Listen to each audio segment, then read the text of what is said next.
The interest rate on 10-year Treasury bonds recently hit a record low of less than 2%. This is disheartening for anyone investing for income, and it may spell trouble for 401k investors too. For some insights, we turn to Steve Huber, manager of T. Rowe Price's Strategic Income Fund. Steve, thanks for being here. Thank you, Jack.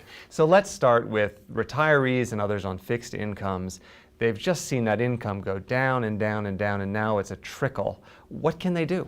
That's right, Jack, and it feels like it happened overnight. If you look at the third week in July, Treasury yields, the 10-year Treasury was above 3%, and now it's below 2%. So it's happened very quickly.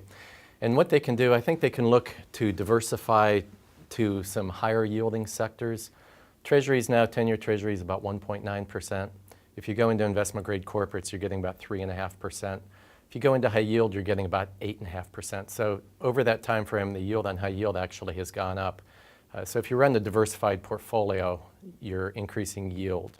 In this economic atmosphere, should people be in high yield? That sounds a little scary. It's scary if you're very concentrated in high yield and if you're putting all your eggs in one basket. But high yield as a piece of a very diversified portfolio, we think makes sense at current valuations.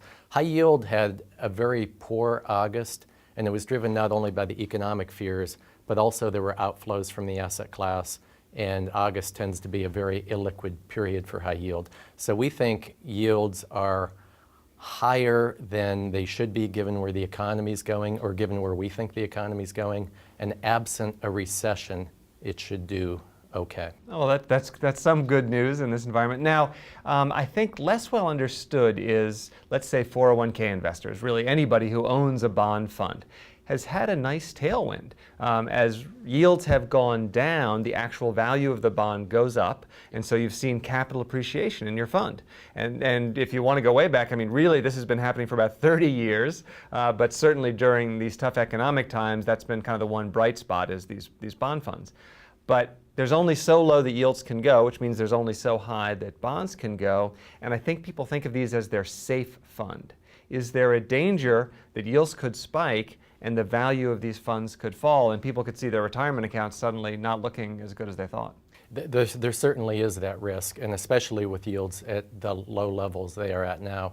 If you look at real yields, which would be the yields after taking into account inflation, on Treasuries they're actually negative all the way up to 10 years. So what the Fed's been trying to do by lowering interest rates is drive some of the money further out the yield curve and into higher risk sectors, and they've been successful doing that. As you said, returns have been very good in bond funds. Year-to-date, Treasury funds, Treasuries overall are up nearly 10%. Inflation-protected Treasuries are up over 10%. It's been the credit sectors that have suffered, and the high yield, I believe, is about a 2% return year to date. So if I'm let's say I'm a conservative 401k investor, I've put half of my money in the Barclays aggregate, an index fund that tracks the bond market. Should I leave it there? Well, as you point out, there are risks there, and if interest rates go up, there will be losses on bonds.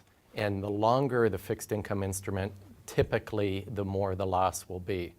So there are some things you can do. You can look to maybe lower the maturity of your overall bond exposure. You can also. So in other words, you'd go into a short-term bond fund. That's right. That's right. Now the risk there is that as the Fed increases rates, short-term rates are going to go up, and you will have some type of losses there. So you aren't protected anywhere. But it looks like the Fed tightening is going to be at least a couple years away now. So you've got some time to worry about it. It looks like you have some time here. So let's end on a happy note. Where do you see opportunities in bonds, and what should people be looking for to maybe protect themselves from all these dangers we've talked about? What we like is global opportunities in bonds. I mentioned that real rates in the U.S. are below zero.